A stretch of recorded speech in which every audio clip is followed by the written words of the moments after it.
Hello students, how are you all? I hope you are doing well. I am your English teacher Sila. Last classes में हमने पढ़ा था 9th chapter जिसमें हमने articles के बारे में पढ़ा था use of A, and the. आज हम पढ़ेंगे चैप्टर 10 विच इज वर्ब्स यानी कि action words. Let's get started. The word which denotes an action is called verb. Action words tell us that people, animal or things do, they are also called doing verbs. यानी कि verbs का मतलब होता है action words, जहाँ पे भी कोई काम किया जा रहा हो, कोई चीज हो रही हो, वहां पे verb का यूज होता है। फॉर एग्जाम्पल आप यहाँ पे देखिए, look at the pictures and read the sentence carefully.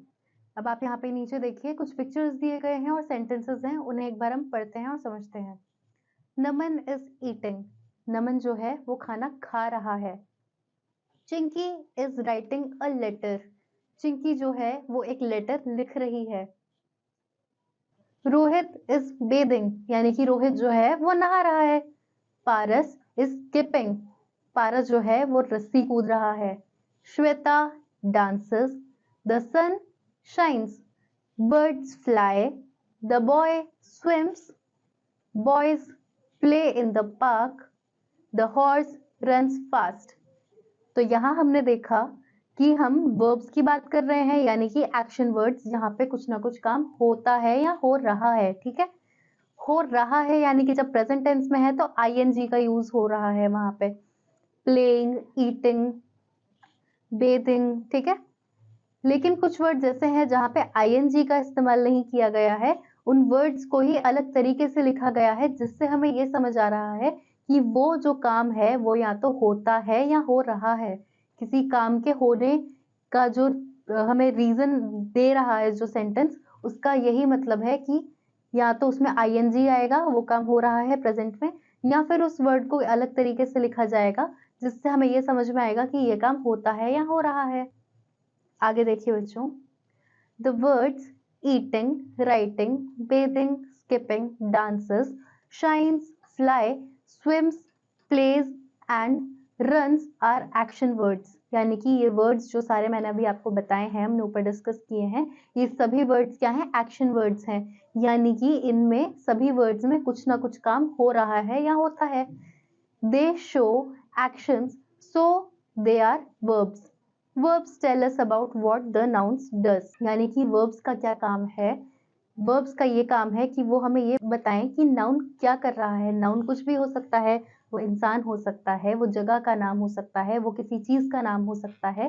तो वो जगह, इंसान, नाम, जानवर जो भी है, वो क्या हो रहा है वहां पे, वो क्या कर रहे हैं, उसे कहते हैं verbs। ठीक है, verbs का मतलब noun का काम बताना। आई होप स्टूडेंट्स आपको वर्ब्स का मतलब समझ में आया होगा। वर्ब्स को हमें सेंटेंसेस में कहाँ यूज करना चाहिए और उनसे क्या मीनिंग बनता है, वो ये सभी चीजें आप प्रैक्टिस करेंगे। तो चलिए स्टूडेंट्स, अब हम एक्सरसाइज डिस्कस करते हैं। पहला है आपका section A, tick the right option. पहला क्वेश्चन देखिए,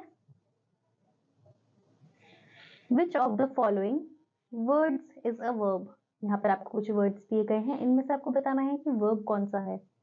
ऑप्शन है आपके ट्रेन, रन्स, ही। तो स्टूडेंट्स यहाँ पर आपका आंसर होगा ऑप्शन बी, रन्स। रन्स जो है वो एक वर्ब है।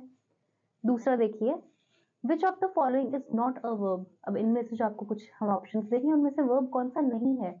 ऑप्शन है आपके स्लीपिंग, क्विकली, वॉकिंग। तो यहाँ पर आपका जो आंसर होगा वो होगा ऑप्शन बी, क्विकली। थर्ड वाला आप अपने आप करेंगे। आइए देखिए section B, fill in the blanks with suitable verbs. यहाँ पर आपको बॉक्स दिया गया है, उसमें कुछ वर्ब्स हैं, उनको आपको सही जगह पर लगाना है ब्लैंक्स में। पहला देखिए, आई डैश द मैच। तो यहाँ पर हमें बॉक्स में कुछ वर्ड्स दिए गए हैं, तो यहाँ पर आएगा I watched the match. Second देखिए, द बर्ड्स डैश स्वीटली। तो यहाँ पर आएगा आपका द बर्ड्स सिंग स्वीटली।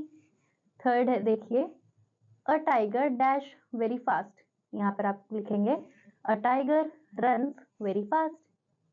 इसी तरीके से एक और देखिए, दे डैश स्टोरीज। यहाँ पर आएगा दे रेड स्टोरीज। इसी तरीके से बाकी के आप अपने आप करेंगे। आइए देखिए सेक्शन सी जो है underline the verbs in the following sentences, write them in the given space. तो यहाँ पर आपको कुछ सेंटेंसेस दिए गए हैं, उनमें से आपको वर्ब्स ढूंढने हैं, उन्हें अंडरलाइन करना है और यहाँ पर जो स्पेस दिया गया है वहां पर उन्हें रीराइट करना है। पहला देखिए, बर्ड्स बिल्ड नेस्ट। यहाँ पर जो आपका वर्ब है वो क्या होगा, बिल्ड। बिल्ड को आप अंडरलाइन करेंगे और यहाँ पर साइड में जो आपको स्पेस दी है वहां पर आप लिखेंगे बिल्ड। सेकंड देखिए, मेघा लर्न्स हर लेसन। लर्न्स ये जो वर्ड है ये आपका वर्ब है, इसको आप अंडरलाइन करेंगे और साइड में वर्ब लिखेंगे। The earth moves round the sun. अब यहाँ पर मूव्स ये जो वर्ड है ये आपका वर्ब है, तो यहाँ पर आप मूव्स को अंडरलाइन करेंगे और साइड में स्पेस में मूव्स लिखेंगे। इसी तरीके से फोर्थ देखिए, द टीचर इज टीचिंग। यहाँ पर टीचिंग जो है वो आपका वर्ब है, तो टीचिंग को आप अंडरलाइन करेंगे और साइड में स्पेस में जो दिया गया है आपको वहां पर आप टीचिंग लिखेंगे। इसी तरीके से बाकी क्या आप अपने आप करेंगे। आइए देखिए सेक्शन डी जो है आपका आंसर द फॉलोइंग क्वेश्चन। पहला क्वेश्चन देखिए, which words are called verbs. वो कौन से वर्ड्स हैं जो वर्ब्स कहलाते हैं। सिंपल सी बात है बच्चों, वर्ड्स यानी कि एक्शन वर्ड्स। किसी भी ऐसे वर्ड से जिससे हमें समझ में आए कि वहां पर कुछ एक्शन हो रहा है, कोई चीज हो रही है, कोई काम हो रहा है, वो हमारे वर्ब्स कहलाते हैं। आइए देखिए second question, write some action words. Action words जैसा भी मैंने आपको बताया, कुछ भी जहां पर कुछ काम हो रहा हो तो कुछ एक्शन वर्ड्स हो सकते हैं आपके, वॉकिंग, ड्रिंकिंग, सिंगिंग, स्विमिंग, कुछ भी आप लिख सकते हैं यहाँ पर इसी तरीके से। सो आई होप स्टूडेंट्स आपको वर्ब्स यानी कि एक्शन वर्ड समझ में आए होंगे। एक्सरसाइज हम लोगों ने डिस्कस की हैं, बाकी की आप अपने आप प्रैक्टिस करेंगे। We will meet you in the next class. Till then bye students.